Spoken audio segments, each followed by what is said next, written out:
Good morning. Balaji online classes में आप सभी का हार्दिक स्वागत, अभिनंदन। प्यारे विद्यार्थियों और मेरे मित्रों, हम जनरल साइंस पढ़ रहे हैं। तो जनरल साइंस के दौरान हमने पोषण, पाचन तंत्र और हमारी ग्रंथियां, इनके बारे में हमने अध्ययन किया था पिछले वीडियो में। तो अब हम आज हमारा जो टॉपिक है वो शुरू करेंगे, मानव का रक्त परिसंचरण तंत्र, यानी कि हमारे शरीर में खून किस प्रकार से चलता है और किसके माध्यम से चलता है, वो सब हम आज अध्ययन करेंगे। तो यदि आपको मेरा वीडियो पसंद आता है तो जरूर लाइक करना और हो सके जितना आप अपने मित्रों तक शेयर करना। आपका इतना सहयोग मेरे लिए काफी है। तो आपसे मैं एक छोटा सा रिक्वेस्ट या छोटी सी विनती करता हूँ कि आप अपने व्हाट्सएप ग्रुप में मेरे इस वीडियो के लिंक को जरूर फॉरवर्ड करेंगे। आपका इतना सहयोग मुझे चाहिए, तो आप मेरा ये सहयोग जरूर करेंगे। साथ ही साथ आप यदि मेरे यूट्यूब पर पहली बार विजिट करते हैं तो मेरे चैनल को जरूर सब्सक्राइब करना। आपका मैं प्यारा दोस्त गिरधारी कुमावत आज आपको पढ़ाने जा रहा हूँ, वो है हमारा टॉपिक मानव परिसंचरण तंत्र। तो शुरू करते हैं हम आज हमारा अपना टॉपिक परिसंचरण तंत्र। परिसंचरण तंत्र, इस टॉपिक में मैं आज आपको ऐसी ऐसी बातें बताऊंगा कि हमारा खून वास्तव में किस प्रकार से शरीर के अंदर चलता है और उसको चलाने के लिए कौन सा अंग कितना इंपॉर्टेंट है और हार्ट अटैक क्यों आते हैं। तो परिसंचरण तंत्र पढ़ते हैं तो सबसे पहले अपने को यह बात पता होनी चाहिए कि परिसंचरण शब्द का अर्थ होता है चारों ओर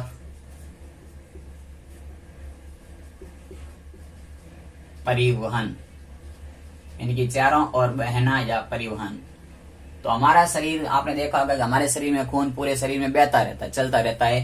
तो परिसंचरण तंत्र का मतलब है चारों ओर का परिवहन। और हमारे शरीर में जो परिसंचरण है वो हमारा है बंद परिसंचरण तंत्र है, बंद परिसंचरण तंत्र है। क्योंकि हमारे शरीर में जो खून होता है नसों में चलता है, न कि खुले में बहता है। तो हमारा शरीर का परिसंचरण तंत्र है वह बंद परिसंचरण तंत्र है। तो बंद परिसंचरण तंत्र के बारे में पढ़ते हैं। तो सबसे पहले मैं आपको बता देता हूं कि इस परिसंचरण तंत्र को हम 3 पार्ट में पढ़ेंगे। पहला पार्ट होगा हमारा, वो होगा हृदय। दूसरा पार्ट होगा वो होगा हमारी रक्त वाहिनियां।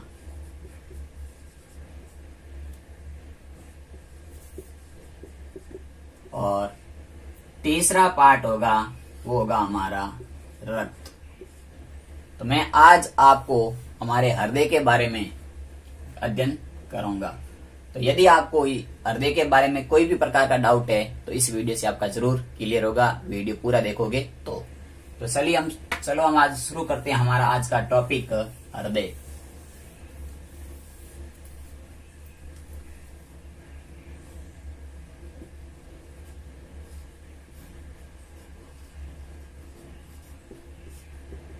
हृदय या हमारा हार्ट।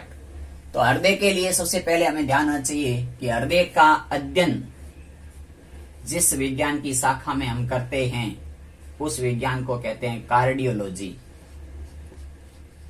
कार्डियोलॉजी,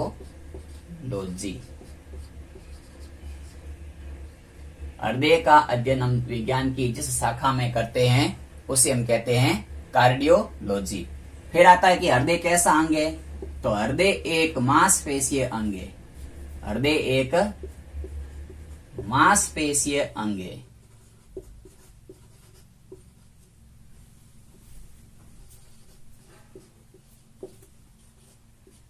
काफी बार पूछ सकता है कि हृदय कैसा अंग है। तो हृदय एक मांसपेशीय अंग है। मांसपेशीय अंग का मतलब होता है जिसमें हड्डी नहीं होती है। उसके बाद आता है हृदय का आकार कैसा होता है। तो इसका आकार होता है, वो होता है हृदय का आकार, इसका आकार बंद मुट्ठी की तरह होता है।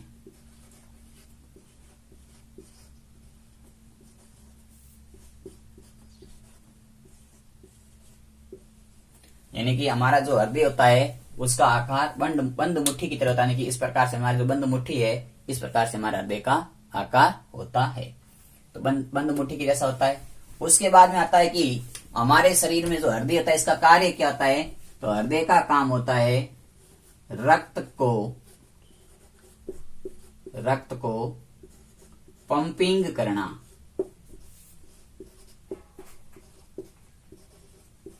यानी कि हमारे रक्त को पंपिंग करता है। और पंपिंग करके क्या करता है, जो हमारा शरीर का अशुद्ध रक्त है, इस अशुद्ध रक्त को तो हमारे फेफड़ों तक पहुंचाता है और शुद्ध रक्त होता है, इस शुद्ध रक्त को शरीर के प्रत्येक अंग तक पहुंचाता है। यानी कि जो हमारा हृदय है वो रक्त को पंपिंग करता रहता है। यानी कि एक बार सिकुड़ता है, एक बार फैलता रहता है, ताकि हमारा शरीर है जो शरीर में पूरे में खून चलता रहे।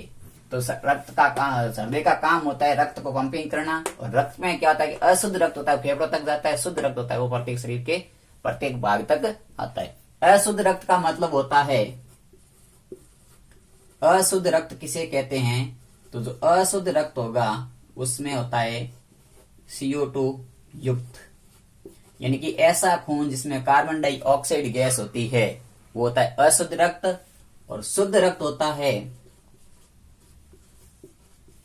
वो होता है हमारा O2 युक्त, यानी कि जिसमें ऑक्सीजन गैस होती है वो होता है शुद्ध रक्त।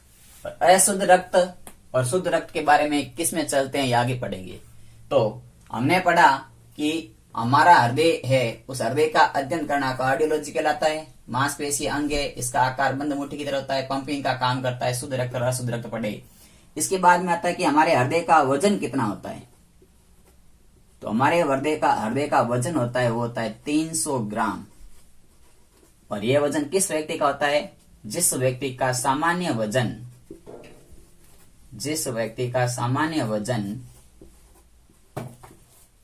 70 kg होता है, उस व्यक्ति का वजन 300 ग्राम होता है। और ये हमारे शरीर में कहाँ पाया जाता है, तो ये हमारे शरीर में वक्ष गुहा के केंद्र में पाया जाता है। यानी कि जो हमारे शरीर का वक्ष गुहा यानी कि सीने वाला भाग होता है, उस फेफड़ों के जस्ट नीचे, यानी कि जो हमारे शरीर का बायां फेफड़ा होता है उसके नीचे पाया जाता है वक्ष गुहा के केंद्र में। और यह केंद्र में पाया जाता है 80 ग्राम। और बाएं भाग की तरफ पाया जाता है, बाएं भाग में ज्यादा झुका हुआ होता है और वो वहां होता है उसका वजन 220 ग्राम। यानी कि हमारे शरीर के अंदर देखा जाए तो लेफ्ट भाग की तरफ, यानी कि जो बायां भाग है लेफ्ट भाग, उस भाग की तरफ ज्यादा झुका हुआ होता है हमारा शरीर का जो हृदय है वो। तो हमने पढ़ा है कि हृदय के बारे में, वजन कितना होता है और कहां पर पाया जाता है। इसके बाद में आता है कि इस हृदय के बारे में हम इस हृदय की एक आंतरिक भाग की संरचना करते हैं। आंतरिक भाग, जब हृदय के आंतरिक भाग का हम अध्ययन करेंगे और एक हम करेंगे हृदय के बाह्य भाग का अध्ययन। बाह्य भाग का अध्ययन का मतलब है हृदय को हमने शरीर से बाहर निकाल दिया और उसके बाहर की संरचना के बारे में बता दिया, वो होता है बाह्य भाग का अध्ययन। और आंतरिक भाग का मतलब होता है हृदय को काट करके उसके अंदर के अध्ययन करने को हम आंतरिक भाग कहते हैं। तो बाह्य भाग का अध्ययन कहलाता है, वो कहलाता है अपना फाइकोलॉजी। और आंतरिक भाग का अध्ययन करना कहलाता है एनाटोमी या एनाटोमी। तो किसी भी चीज के आंतरिक भाग का अध्ययन करना एनाटोमी कहलाता है, किसी भी अंग का बाह्य भाग का अध्ययन करना फाइकोलॉजी कहलाता है। तो एक बार आप इसका स्क्रीनशॉट ले लीजिए, फिर आगे मैं इसके बारे में अध्ययन कराता हूं।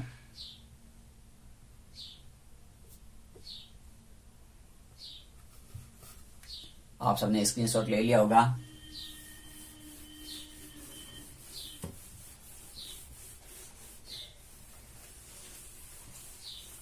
इसके बाद क्या होता है कि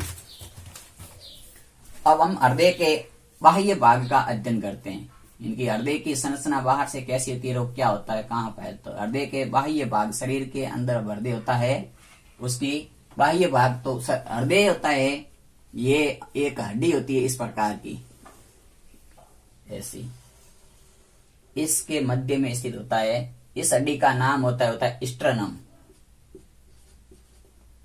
स्ट्रनम। इस हड्डी से 12 जोड़ी पसलियां होती है, जिसे हम कहते हैं, हमारे शरीर की पसलियां कहते हैं। तो 12 जोड़ी पसलियां जुड़ी होती है। 1 2 3 4 5 6 7 9 10 11 12। 1 2 3 4 5 6 7 8 9 10 11 12। इस प्रकार से ये 12 जोड़ी पसलियां होती है। इन 12 जोड़ी पसलियों से बना हुआ एक पसली पिंजर होता है। यह पसली पिंजर हमारे हृदय की बाह्य चोट, बाह्य प्रकार की किसी प्रकार की चोट से बचाता है, इनकी हृदय की रक्षा करता है। तो हृदय की रक्षा करता है, फेफड़ों की रक्षा करता है। तो ये होता हमारा पसली पिंजर, इसमें हृदय और फेफड़े रहते हैं। अब हृदय कहां पर रहता है? तो हृदय हमारा है जो 1 और 2, या यहां 1 2 2 नंबर, ये यानी कि दूसरी पसली से लेकर के तीसरी, चौथी, पांचवी, छठी, यानी कि इस पसलियों के मध्य हमारा हृदय होता है यहां पर। तो हृदय होता है वो सेकंड पसली से 6th पसली के मध्य,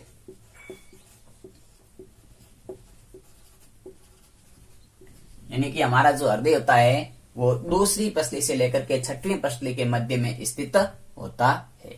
फिर आता है कि हमारे शरीर में आपने देखा होगा फेफड़े होते हैं, फिर 2 फेफड़े होते हैं। तो फेफड़ों के नीचे होता है हृदय। अब कहां होता है? तो फेफड़ों में हम देखते हैं कि हमारे शरीर का जो बायां फेफड़ा होता है, बायां फेफड़ा आकार में छोटा होता है। तो बायां फेफड़ा आकार में छोटा क्यों होता है? क्योंकि इसके नीचे हृदय पाया जाता है। यानी कि हमारे शरीर में इस प्रकार से 2 फेफड़े होते हैं।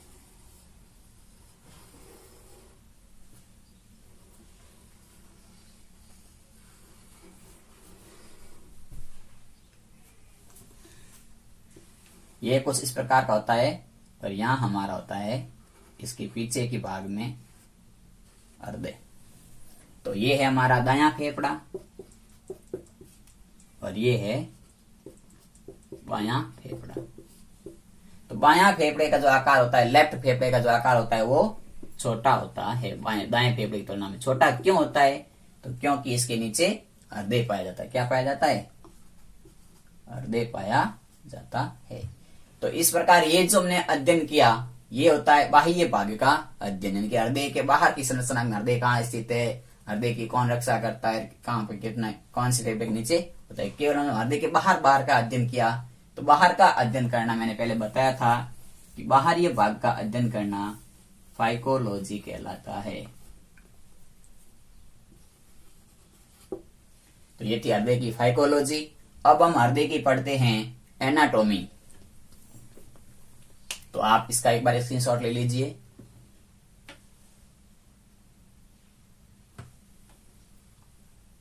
आप सबने इसका स्क्रीनशॉट ले लिया होगा। अब हम पढ़ते हैं हृदय की आंतरिक संरचना, यानी कि हृदय के अंदर क्या क्या होते हैं। तो हृदय की आंतरिक संरचना पढ़ने के लिए हम शुरू करते हैं जो है हमारे हृदय की एनाटॉमी, यानी कि हिंदी में लिखते हैं जिसको हम हृदय की आंतरिक संरचना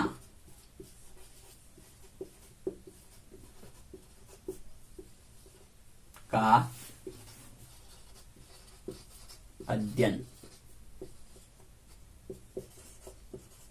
एनाटॉमी। तो अब एनाटॉमी में हम पढ़ते हैं कि हृदय के अंदर क्या क्या होता है। तो हमारे हृदय में, यानी कि मानव हृदय में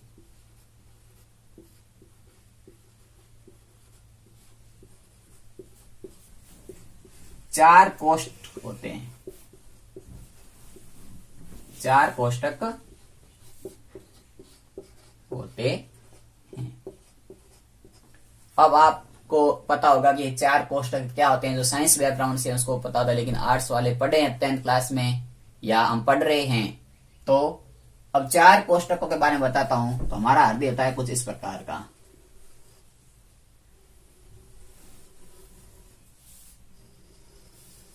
एक रफली डायग्राम बनाता हूं मैं। तो इस प्रकार का हमारा हृदय होता है। इस हृदय के अंदर इस प्रकार से 2 झिल्लियां होती है, अलग हड्डियां होती है, पतली पतली हड्डियां नहीं, मांसपेशी कहते हैं, जिसको गाढ़ी मांसपेशी होती है, हड्डी की तरह काम करती है ऐसे। तो इसका नाम है, जो ये मांसपेशी होती है इसे हम कहते हैं, वो है हमारा सेप्टम। जो हृदय के प्रत्येक कोष्ठक को जोड़ के अलग रखता है, इसका नाम है सेप्टम। और इस 4 कोष्ठक होते हैं। इन 4 कोष्ठकों में से ये है हमारा बायां आलिंद, ये है हमारा बायां निलय, ये है हमारा दायां आलिंद,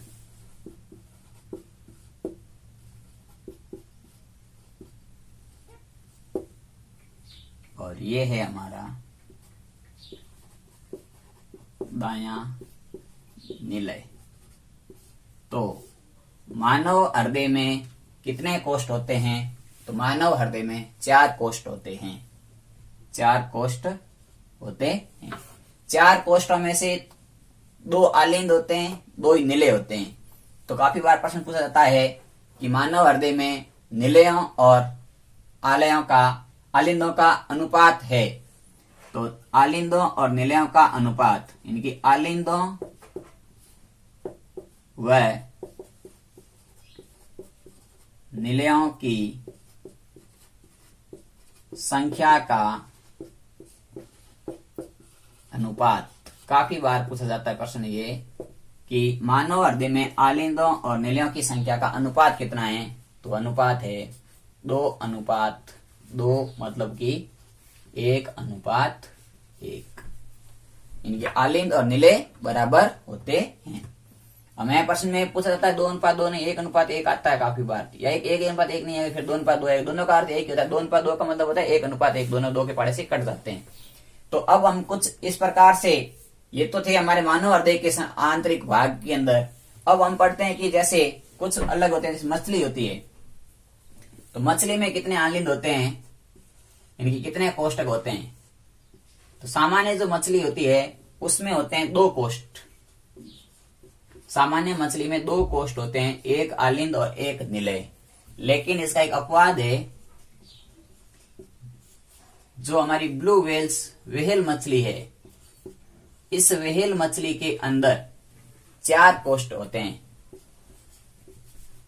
व्हेल मछली में 4 कोष्ठ होते हैं, 2 आलिंद और 2 निलय। और इस व्हेल मछली के हृदय का वजन होता है, वो होता है 300 किलो का। और सबसे बड़ा हृदय होता है व्हेल मछली का, सबसे बड़ा हृदय होता है व्हेल मछली का हृदय होता है, वो सबसे बड़ा होता है। तो आपको ये इंपॉर्टेंट चीज है कि मछली में, सामान्य मछली में तो हृदय होते हैं, उसमें 2 कोष्ठ होते हैं 2। लेकिन जो व्हेल मछली होती है उसमें कोष्ठों की संख्या होती है 4। और सबसे बड़ा हृदय भी इसमें पाया जाता है, उसका वजन होता है 300 किलो का। तो ये 2 फैक्ट आपको याद रखने हैं इस हृदय के लिए, इस मछली के संबंध में।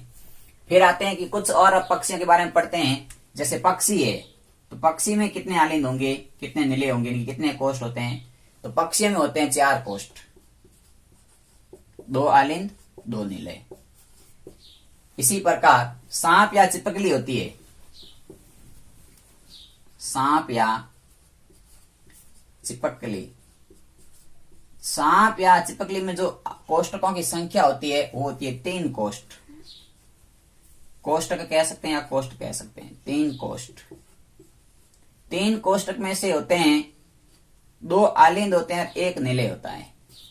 काफी बार आपको पूछा जाता है कि सांप या चिपकली में आलिंद और निलयों का अनुपात कितना है?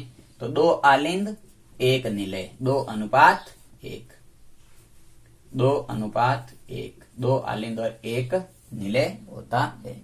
इसी प्रकार आता है कि मगरमच्छ में कितने आलिंद और कितने नीले होते हैं। तो मगरमच्छ होता है, इस मगरमच्छ में 4 कोष्ठ होते हैं, 2 आलिंद 2 नीले। इसीलिए इस मगरमच्छ को हम सरीसृप की श्रेणी में भी रखते हैं और स्तनधारी की श्रेणी में भी रखते हैं। तो ये थे हमारे कुछ आलिंदों की संख्या। कुछ जीवों के अंदर जो कॉकरोच होता है, जिसमें सबसे अधिक आलिंद कोष्ठक होते हैं। जो कॉकरोच है, इस कॉकरोच के अंदर कुल 13 कोष्ठ होते हैं। तो सबसे अधिक कोष्ठ होते हैं कॉकरोच के अंदर। इस कॉकरोच होता है, इसके अंदर 13 कोष्ठ होते हैं। तो ये कुछ पक्षियों के अंदर कोष्ठकों की संख्या, आलिंदों की संख्या वो थी। अब हम अगला हमारा जो इसका टॉपिक है, इनकी इस कोष्ठक के अंदर कौन से भाग में कैसा खून पाया जाता है, वो खून किस प्रकार से चलता है, वो हम अध्ययन करते हैं। इससे पहले आप इसका एक बार स्क्रीनशॉट ले लीजिए।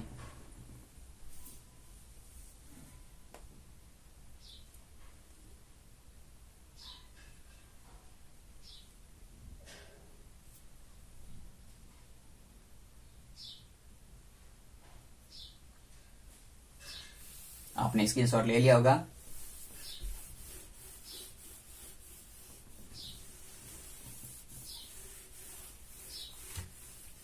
अब देखिए, अब अभी हमने पढ़ाया था मैंने आपको कि हमारे हृदय होता है जो शुद्ध रक्त और अशुद्ध रक्त को फेफड़ों को अशुद्ध पहुंचाता है और अशुद्ध को हमारे शरीर तक, प्रत्येक अंग तक पहुंचाता है। कैसे पहुंचाता है? तो जो मैंने आपको बताया था कि हमारा हृदय कुछ इस प्रकार का होता है।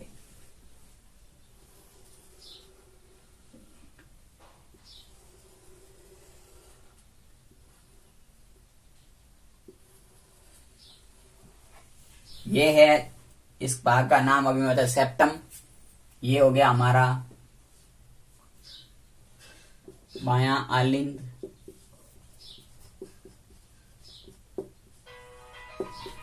ये हो गया बायां नीले, ये है हमारा दायां आलिंद और ये है हमारा दायां निलय। अब अभी मैंने आपको बताया था कि हमारे हृदय में शुद्ध और अशुद्ध रक्त कहाँ होता है। तो देखिए, जो हमारा दायां आलिंद और दायां निलय होता है, इन दोनों में होता है CO2 युक्त रक्त, यानी कि अशुद्ध रक्त होता है। और इन दोनों में होता है O2 रक्त, यानी कि शुद्ध रक्त होता है, जिसमें ऑक्सीजन होती है। तो अब हमें क्या लिखना है कि एक 2 पॉइंट यहां से बन जाएंगे कि हमारे मानव शरीर के दाएं आलिंद, यानी कि दायां आलिंद और दायां निलय में अशुद्ध रक्त, दायां आलिंद और दायां निलय में अशुद्ध रक्त तथा बायां आलिंद व बायां आलिंद और बायां निलय में शुद्ध रक्त आता है। शुद्ध रक्त आता है, ये हमें इसमें ध्यान रखना था। अब रक्त कहां से आएगा वो आगे पढ़ेंगे, कैसे आता है मैं भी बताऊंगा आपको। तो आपको क्या करना है कि हमारे हृदय में 4 कोष्ठ है, 4 कोष्ठों में से 2 कोष्ठों में अशुद्ध रक्त होता है, 2 कोष्ठों में शुद्ध रक्त होता है। तो कौन से कोष्ठक में अशुद्ध होता है, कौन से कोष्ठ में शुद्ध होता है, काफी बार प्रश्न पूछे जा सकते हैं कि हमारे मानव शरीर के जो हृदय होता है उसके कौन से भाग में शुद्ध रक्त पाया जाता है या कौन से भाग में अशुद्ध रक्त पाया जाता है। तो एक फैक्ट आपको ये याद रखना था। इसका भी आप स्क्रीनशॉट ले लीजिए एक बार, फिर हम पढ़ते हैं कि किसमें शुद्ध रक्त आता है, किसमें अशुद्ध रक्त आता है, और कैसे आता है, किसके द्वारा आता है, उनके बारे में अध्ययन करते हैं। आपने एक बार इसका स्क्रीनशॉट ले लिया होगा।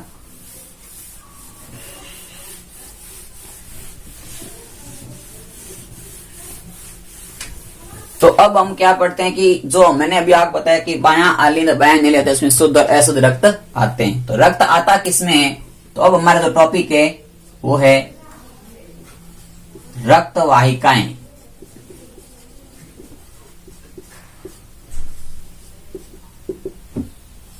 रक्त वाहिकाएं क्या होती है, तो रक्त वाहिकाएं हमारे शरीर की नसें या नलियां होती है जो अशुद्ध रक्त को हृदय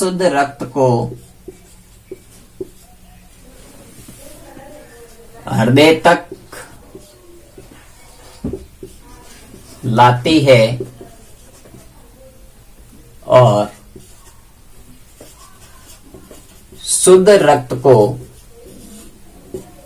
शुद्ध रक्त को हृदय से प्रत्येक अंग तक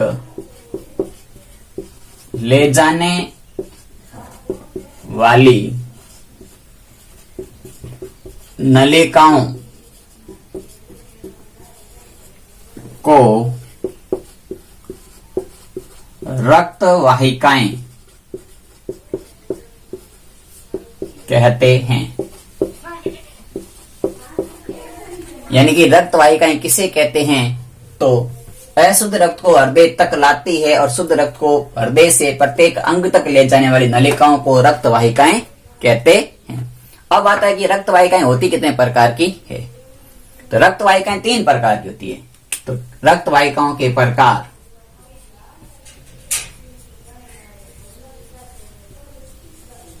रक्त वाहिकाओं के प्रकार, तो ये मुख्यतः 3 प्रकार की होती है। पहला होता है, इसका नाम है, पहला प्रकार है वो है धमनी। दूसरा होता है सिरा और तीसरी होती है केशिकाएं। धमनी, सिरा और केशिकाएं, इन तीनों के बारे में अभी हम अध्ययन करेंगे। तो रक्त वाहिकाएं क्या होती है, तो रक्त वाहिकाएं वे नलियां जो अशुद्ध रक्त को हृदय तक लाती है और शुद्ध रक्त को हृदय से अंगों तक ले जाती है, उसे हम रक्त वाहिकाएं कहते हैं। और ये 3 प्रकार की होती है, धमनी, सिरा और केशिकाएं। इन तीनों में मैं आपको एक छोटा सा एक कॉमन अंतर लिखा देता हूं। धमनी होती है, इसमें O2 युक्त रक्त चलता है, इनकी शुद्ध रक्त बहता है, O2 युक्त रक्त चलता। सिरा होती है, इसमें CO2 युक्त रक्त होता है, यानी कि अशुद्ध रक्त होता है। और जो केशिकाएं होती है, इसमें O2 और CO2 दोनों ही खून होता है, इनकी मिश्रित खून होता है। मिश्रित रक्त या खून एक ही बात है, लेकिन रक्त मिश्रित रक्त होता है। तो एक बार आप इसका रक्त वाहिकाओं का स्क्रीनशॉट ले लीजिए, उसके बाद में मैं प्रत्येक एक का अध्ययन कराऊंगा, इनकी क्या नाम है, ये कैसे जो काम करती है। जल्दी से एक बार स्क्रीनशॉट ले लीजिए।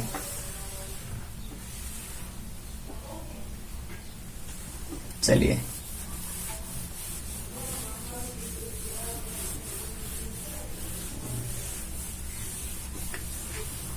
अब हम पढ़ते हैं एक के बारे में। तो सबसे पहले पढ़ते हैं कि धमनी।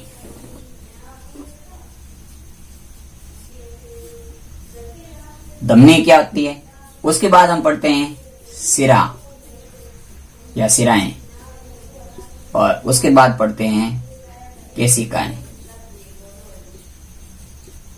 तीनों का मैं अध्ययन कराता हूं आपको।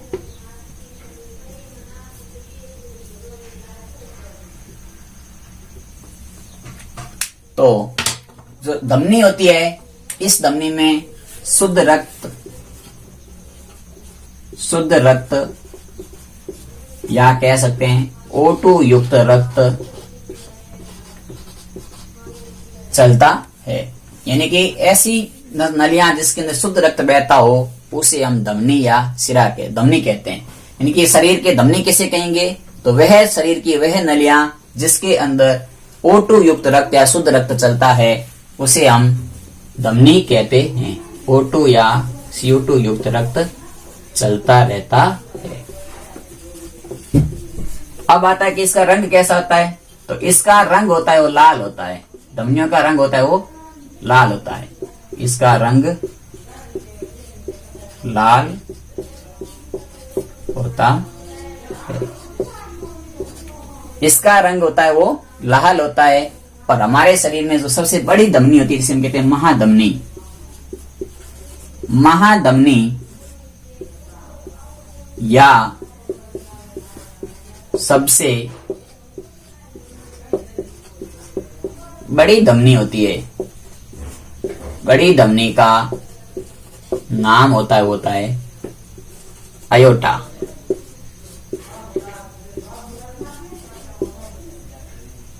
का नाम अयोटा है। यानी कि जो हमारे शरीर की सबसे बड़ी धमनी होती है उसका, जिसे हम कहते हैं महाधमनी, उस महाधमनी का नाम होता है वो होता है आपका अयोटा। काफी बार पूछ सकते हैं कि महाधमनी का नाम क्या है, तो होता है अयोटा। अब क्या होता है कि इसमें आप कहोगे कि धमनी में तो साहब रक्त बहता है, वो शुद्ध बहता है, लेकिन इसका एक फैक्ट है, इनकी एक पॉइंट इसका है वो है कि ऐसी कौन सी धमनी है जिसमें अशुद्ध रक्त बहता है, तो वो है फुफ्फुसीय धमनी। फुफ्फुसीय धमनी। इस फुफ्फुसीय धमनी में हमेशा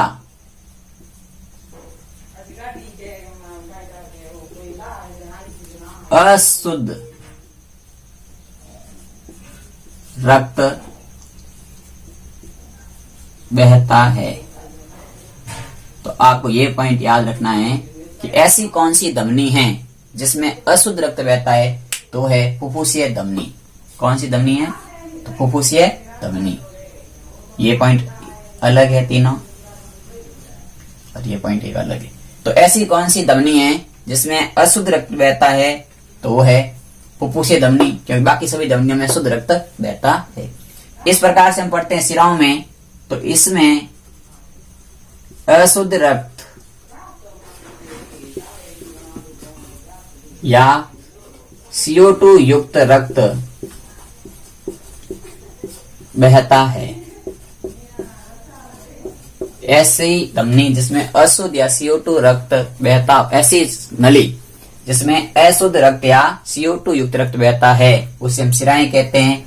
इनका रंग होता है वो नीला होता है या हरा होता है। इसका रंग हरा होता है,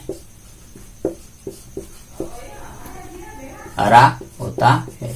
और जो सबसे बड़ी सिरा होती है, सबसे बड़ी सिरा जिसे हम महासिरा कहते हैं, सबसे बड़ी सिरा या महासिरा, इसका नाम होता है, महासिरा का नाम होता है, वो होता है वेना कावा या वेना कोवा। सबसे बड़ी जो सिरा होती है या सबसे बड़ी सिरा या महासिरा, उसका नाम होता है वेना कोवा या वेना कावा। आप याद रख सकते हो, वेना कावा कहते हैं। अब इसमें भी एक अपवाद है कि ऐसी कौन सी सिरा है जिसमें शुद्ध रक्त बहता है, तो इसके लिए आपको याद रखना है फुफ्फुसीय सिरा। फुफ्फुसीय सिरा में शुद्ध रक्त बहता है।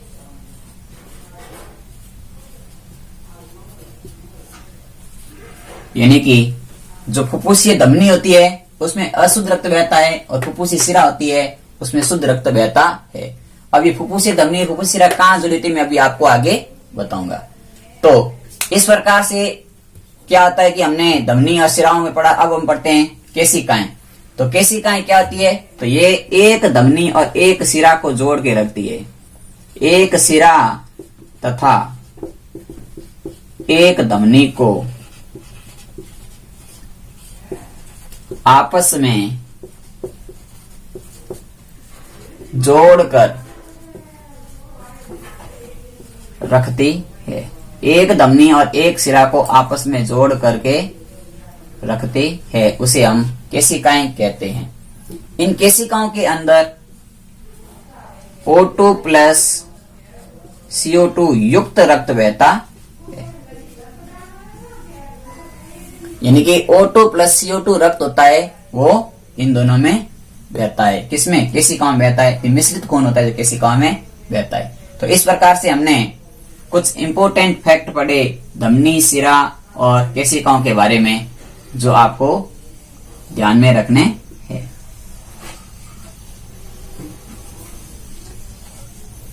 तो इसका आप एक बार स्क्रीनशॉट ले लीजिए। फिर हम आगे पढ़ते हैं कि हमारे हृदय के अंदर आवाज कैसे आती है और ये धमनियां और सिराएं कहां कहां से जुड़ी होती है। जल्दी से एक बार का स्क्रीनशॉट ले लीजिए।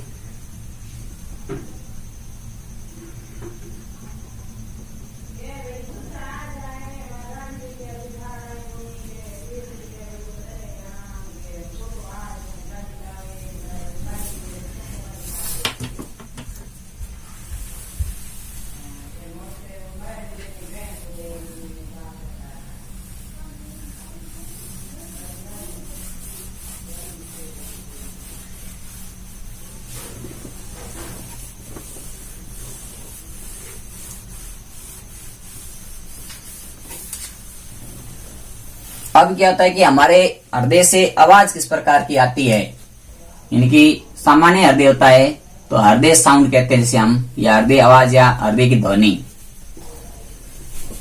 तो हृदय की ध्वनि, हम हृदय की ध्वनि को सुन सकते हैं स्टेथोस्कोप के द्वारा। तो स्टेथोस्कोप के द्वारा हृदय की ध्वनि होती है, किस प्रकार की आती है? तो हृदय की ध्वनि आती है, वो आती है लबडब लबडब लबडब लबडब, यानी कि जो हृदय की ध्वनि होती है वो होती है लबडब लबडब लबडब करती है। ये किस व्यक्ति की करेगी? तो जो व्यक्ति सामान्य होता है, सामान्य, तो सामान्य व्यक्ति के हृदय की ध्वनि होती है वो होती है लबडब लबडब। लेकिन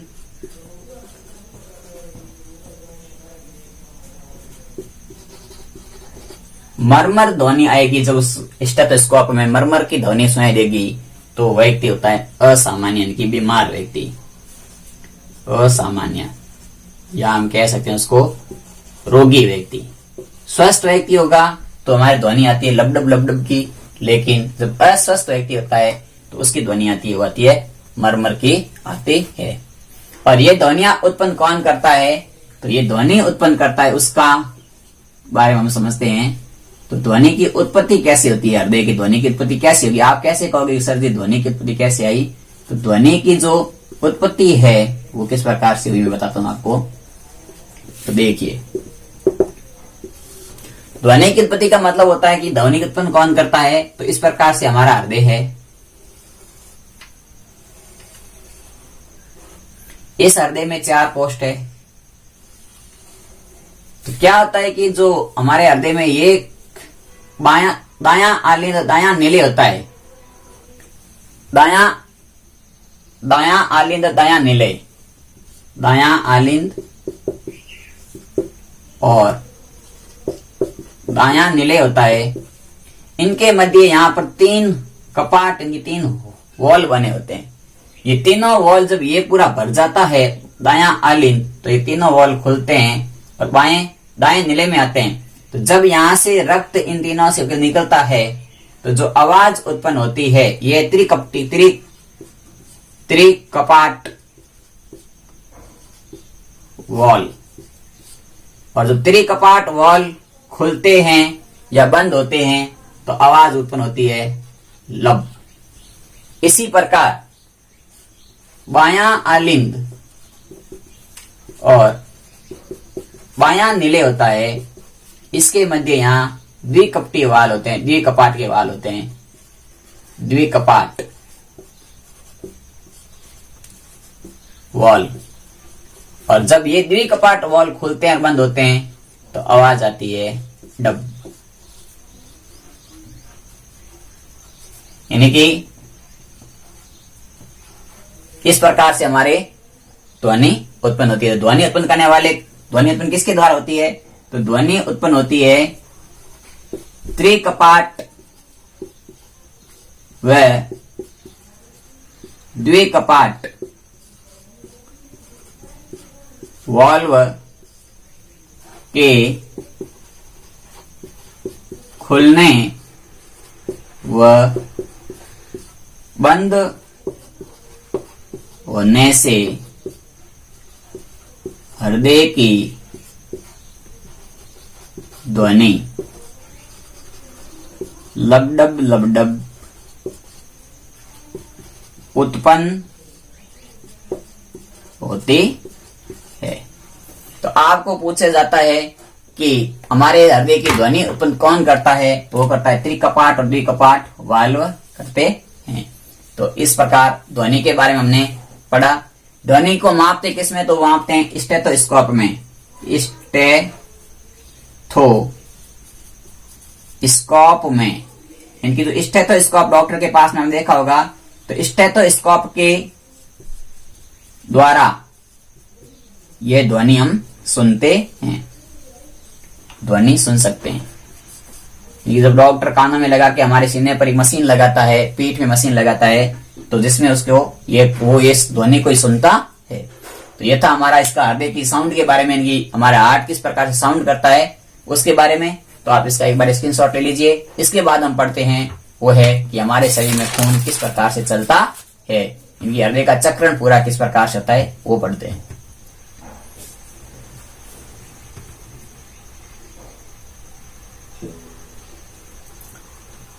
एक बार जल्दी से स्क्रीनशॉट ले लीजिए, इसका फिर आगे नोट करते हैं। आपने स्क्रीनशॉट ले लिया होगा।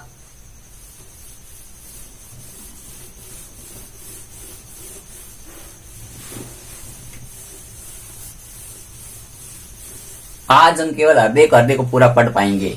थोड़ा सा वीडियो बड़ा भी हो सकता है, लेकिन एक साथ जब पढ़ा हुआ टॉपिक होता है तो हमें ज्यादा समझ में आता है और पूरा उसका कॉन्सेप्ट क्लियर होता है। और एक बात एक गारंटी है कि चाहे वो साइंस बायो का स्टूडेंट भी है तो भी इस टॉपिक को देख करके आपका जो हृदय का पूरा चैप्टर है वो एकदम शानदार तरीके से समझ सकता है। तो अब हम पढ़ते हैं कि हमारा हृदय होता है वो किस प्रकार से कार्य करता है। हृदय की कार्य विधि।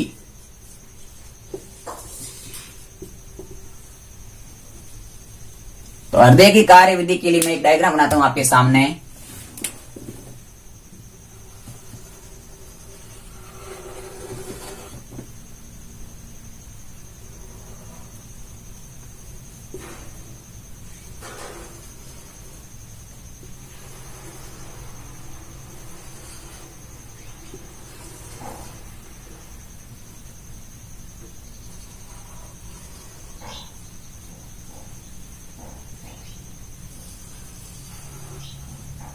ये है हमारे फेफड़े।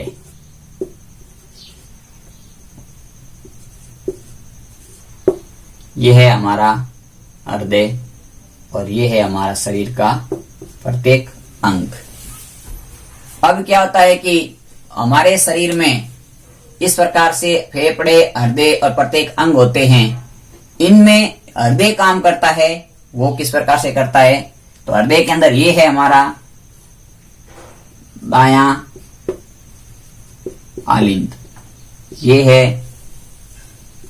दायां निलय, ये है बायां आलिंद और ये है बायां निलय। अब क्या होता है कि सबसे पहले हमारे अंग होते हैं, उनके पास अशुद्ध रक्त होता है। वो अशुद्ध रक्त होता है अंगों का, वो इस प्रकार की एक नली द्वारा इस आलिंद में आता है। कौन से? दाएं आलिंद में आता है। अंगों से अशुद्ध रक्त आता है एक नली द्वारा बाएं आलिंद में।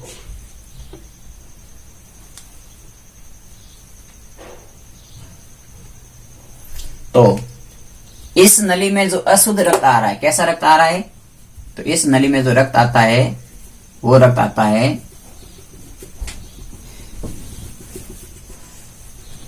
ये है अशुद्ध रक्त।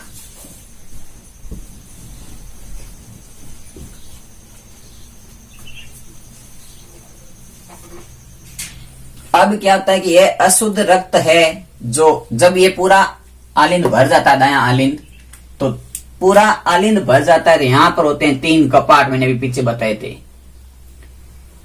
ये तीनों कपाट खुलते हैं, और तीनों कपाट खुलते हैं तो हमारा जो ये दायां नीले है, ये दायां नीले भरना शुरू हो जाता है। दायां नीले भर जाता है तो इसके अंदर एक यहाँ अर्धचंद्राकार कपाट और होता है, इसको कहते हैं हम अर्धचंद्राकार कपाट।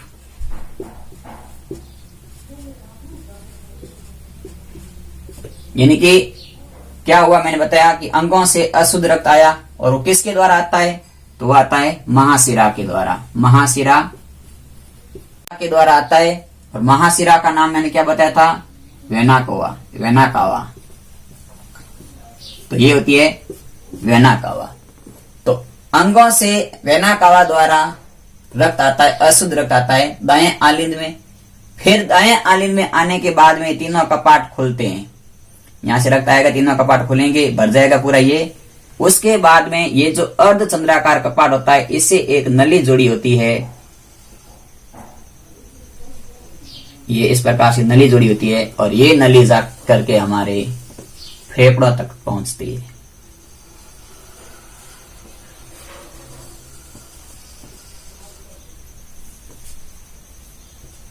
यानी कि क्या हुआ, ये जो अंगों से अशुद्ध रक्त दायां आलिंद में आया, दाएं आलिंद से 3 कपाट द्वारा दाएं नीले में आया।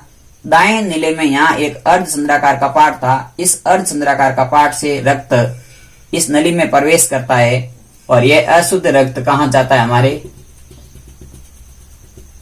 इस प्रकार से अशुद्ध रक्त जाता है फेफड़ों में। ये भी कैसा रक्त है, तो अशुद्ध रक्त है। यानी कि इस प्रकार से अशुद्ध रक्त फेफड़ों तक पहुंच जाता है। फिर क्या होता है कि इन फेफड़ों से एक नली जुड़ी होती है, इन फेफड़ों से एक नली जुड़ी होती है इस प्रकार से, वो आकर के बाएं नीले में, बाएं आलिंद में खुलती है।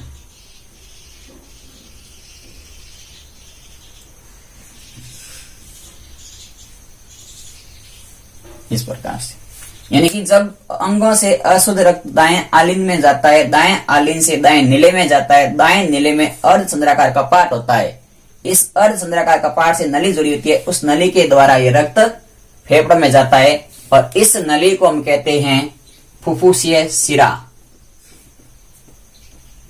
नहीं, इसको हम कहेंगे फुफ्फुसीय धमनी। अभी मैंने आपको 1 मिनट रुकना, कि अशुद्ध रक्त है तो अशुद्ध रक्त किसमें बहेगा, तो वो बहेगा, यानी कि अब देखो, हाँ अब अभी हमने बढ़ा कि अंगों से अशुद्ध रक्त गया दाएं आलिंद में, दाएं आलिंद से दाएं नीले में गया, दाएं नीले से इस नली द्वारा फेफड़ों में गया, फिर फेफड़ों से एक नली जुड़ी थी जिसमें शुद्ध रक्त आता है, इस प्रकार से बाएं नीले में, तो ये आता है शुद्ध रक्त, क्योंकि फेफड़ों में रक्त शुद्ध हो जाता है, तो शुद्ध रक्त आता है।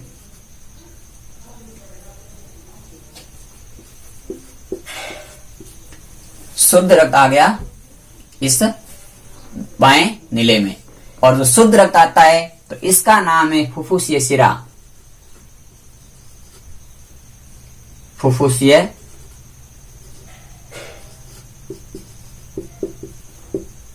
शिरा, और इसका नाम हो जाएगा फुफ्फुसीय धमनी। क्या नाम हो जाएगा, फुफ्फुसीय धमनी।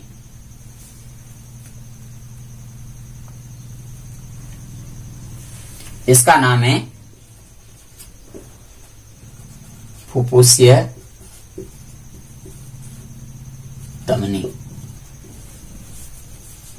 अब क्या होता है कि देखो 3 पोस्ट पूरे हो गए, अशुद्ध रक्त गया पहले दाएं आलिंद में, फिर बाएं नीले में, दाएं नीले में, दाएं नीले से गया फेफड़ा में, फेफड़ों से आ गया बाएं आलिंद में, और बायां आलिंद भरता है तो यहाँ होते हैं द्विकपाट। मैंने अभी पहले पीछे बढ़ाया था। ये द्विकपाट खुलते हैं और इन द्विकपाट से रक्त इस बाएं नीले में आता है और बाएं नीले से एक नली जुड़ी होती है जिसके द्वारा रक्त इस अंग तक वापस पहुंचता है। तो दाएं नीले से इस प्रकार से रक्त पहुंचता है और वो आता है हमारे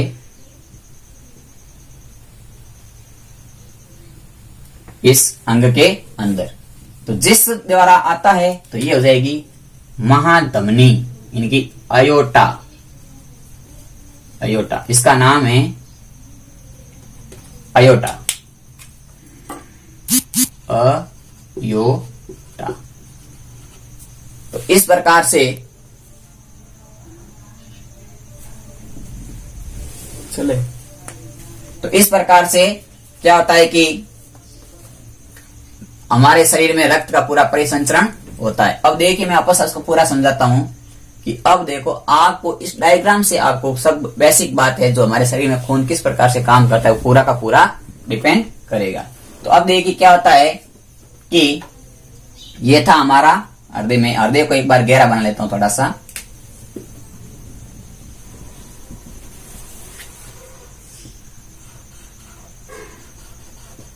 इस प्रकार से हृदय एक मांसपेशीय अंग है।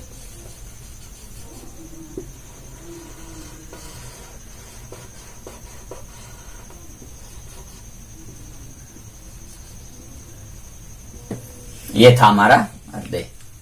अब क्या होता है कि हृदय के पास में अशुद्ध रक्त आता है और शुद्ध रक्त हृदय से जाकर के अंगों तक जाता है। तो सबसे पहले हमारे शरीर में होते हैं अंग। क्या होते हैं? अंग होते हैं।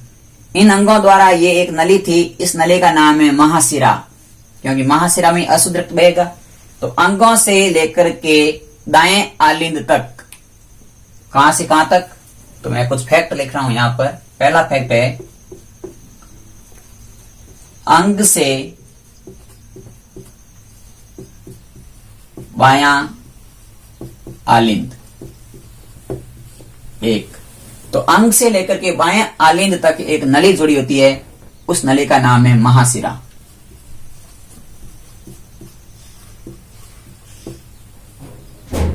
महाशिरा। तो अंग से लेकर के आलिंद तक एक महाशिरा होती है जिसके द्वारा अशुद्ध रक्त हमारे हृदय के इस भाग दाएं आलिंद में आ जाता है। कौन सा आलिंद? दायां आलिंद। दाएं आलिंद में आ जाता है। फिर दायां आलिंद का 3 कपाट खुलते हैं और दाएं नीले में रक्त आता है। दाएं नीले से एक कपाट होता है जिसके द्वारा नली जुड़ी होती है जिसका नाम है फुफ्फुसीय धमनी। तो फुफ्फुसीय धमनी किसके किन किन लोगों के मध्य जुड़ी होती है? तो फुफ्फुसीय धमनी जुड़ी होती है, वो जुड़ी होती है आपकी दायां नीले और फेफड़ों के मध्य। तो ये धमनी होती है दायां नीले प्लस फेफड़ों के मध्य। और प्रश्न कैसे बनेगी मैं भी आपको बताता हूं। तो फुफ्फुसीय धमनी दाएं आलिंद से निकलती है और वो जाती है हमारे फेफड़ों के पास। तो इसमें भी कौन सा रक्त बहता है? धमनी में अशुद्ध रक्त बहता है। मैंने बताया था फुफ्फुसीय धमनी एक ऐसी धमनी जिसमें अशुद्ध रक्त चलता है, पहले पढ़ा था हमने। तो ये हो गया, यहां से फेफड़ों पर पहुंच गया। फेफड़ों में क्या होता है कि श्वसन क्रिया होती है जिसके दौरान ऑक्सीजन गैस अंदर जाती है, CO2 बाहर निकलती है। तो अशुद्ध रक्त यहाँ आ गया। अब हम क्या करते हैं कि जो हमारे यहाँ फेफड़े होते हैं इसमें ऑक्सीजन गैस और CO2 गैस का आदान प्रदान का काम होता है। तो यहाँ से ऑक्सीजन गैस रक्त में मिल जाती है, शुद्ध रक्त बन जाता है और ये शुद्ध रक्त इस महाशिरा फुफ्फुसीय शिरा द्वारा कहाँ आ जाता है? तो वो जाता है बाएं आलिंद में। तो अब पूछा जाता है कि फुफ्फुसीय शिरा कहाँ जुड़ी होती है? तो फुफ्फुसीय शिरा जुड़ी होती है, वो जुड़ी होती है हमारे फेफड़ों प्लस बाएं आलिंद के मध्य। तो फुफ्फुसीय शिरा कहाँ होती है? तो होती है फेफड़े और बाएं आलिंद के मध्य। जब ये फुफ्फुसीय शिरा द्वारा शुद्ध रक्त आता है तो बायां आलिंद पूरा भर जाता है। बायां आलिंद जब पूरा भर जाता है तब ये द्विकपाट खुलता है और रक्त बाएं नीले में आता है। इस बाएं नीले से एक नली जुड़ी होती है जो अंगों तक जाती है। तो इस नली का नाम है आयोटा, या हम इसे कहते हैं महाधमनी। महाधमनी। और इस महाधमनी ये कहां से कहां जुड़ी होती है, तो ये जुड़ी होती है बायां नीले प्लस अंगों तक जुड़ी होती है।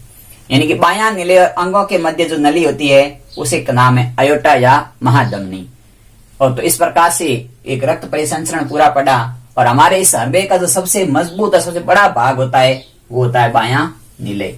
बायां नीले क्या होता है, सबसे बड़ा और मजबूत भाग होता है। तो बायां नीले होता है जो सबसे बड़ा, हृदय का बड़ा भाग होता है और मजबूत भाग होता है। तो इस प्रकार से हमने 4 नलियों के बारे में हमें ध्यान रखना है। पहली होती है कि महाशिरा कहां से कहां तक जुड़ी होती है, तो महाशिरा जुड़ी होती है, वो जुड़ी होती है अंग से लेकर के दायां आलिंद के मध्य, अंग से लेकर के दायां आलिंद के मध्य। अब अपने को पूछा जाए, पहली बात एक ध्यान ये रखिए, क्या ध्यान रहेगी कि महाशिरा किसके मध्य होती है, तो अंग से दाएं आलिंद के मध्य, ये वाली भाग। दूसरी आती है कि फुफ्फुसी धमनी कहां होती है, तो फुफ्फुसी धमनी होती है वो होती है दाएं नीले से हृदय के मध्य, दाएं नीले से फेफड़ों के मध्य, दाएं नीले से फेफड़ों के मध्य होती है, वो होती है फुफ्फुसीय धमनी। तीसरी बात हमें याद रखनी है कि फुफ्फुसी शिरा कहां जुड़ी होती है, तो फुफ्फुसी शिरा जुड़ी होती है फेफड़ों से लेकर के बाएं आलिंद के मध्य, ये वाली नली। फेफड़ों से जो बाएं, फेफड़ों से लेकर के जिसके मध्य होती है वो होती है हमारी फुफ्फुसीय शिरा। और इस प्रकार से जो हमारी अगली नली होती है वो होती है बाएं नीले से लेकर के अंगों के मध्य, उसे हम अयोटा या महाधमनी कहते हैं, अयोटा या महाधमनी कहते हैं, जो कहां से कहां होती है, बाएं नीले से अंग के मध्य होती है। तो इस प्रकार से हमारा पूरा ये रक्त परिसंचरण तंत्र का डायग्राम है। आप वीडियो को आराम से देख के इसको अपनी कॉपी डायग्राम बनाओगे तो आपको 100% हमारा रक्त का परिसंचरण है वो किस प्रकार से चलता है पूरा समझ में आएगा। एक बार आप इसका स्क्रीनशॉट ले लीजिए। तो आपने इसका स्क्रीनशॉट ले लिया होगा। इसी प्रकार हमने रक्त परिसंचरण तंत्र पढ़ लिया हमारा पूरा।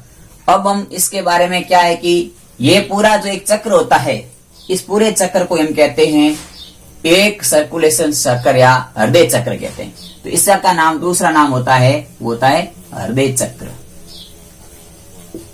और इस हृदय चक्र में पूरा समय लगता है और इसके बारे में कुछ और बेसिक बातें हैं वो हम अगले वीडियो में पढ़ेंगे, क्योंकि ये सर्कुलेशन सिस्टम शरीर का सबसे बड़ा सिस्टम है और इसमें कुछ फैक्ट ऐसे हैं जो अभी बाकी हैं जो हम अगले वीडियो में पढ़ेंगे। यदि आपको ये वीडियो पसंद आया तो जरूर लाइक करना और ज्यादा से ज्यादा इस वीडियो को शेयर करो ताकि हर ग्रुप में इस वीडियो से पता चले कि जनरल साइंस के दौरान हमारा परिसंचरण तंत्र कितना इंपॉर्टेंट होता है। आपका बहुत बहुत धन्यवाद। वीडियो को देखते रहिए और आगे से आगे भेजते रहिए।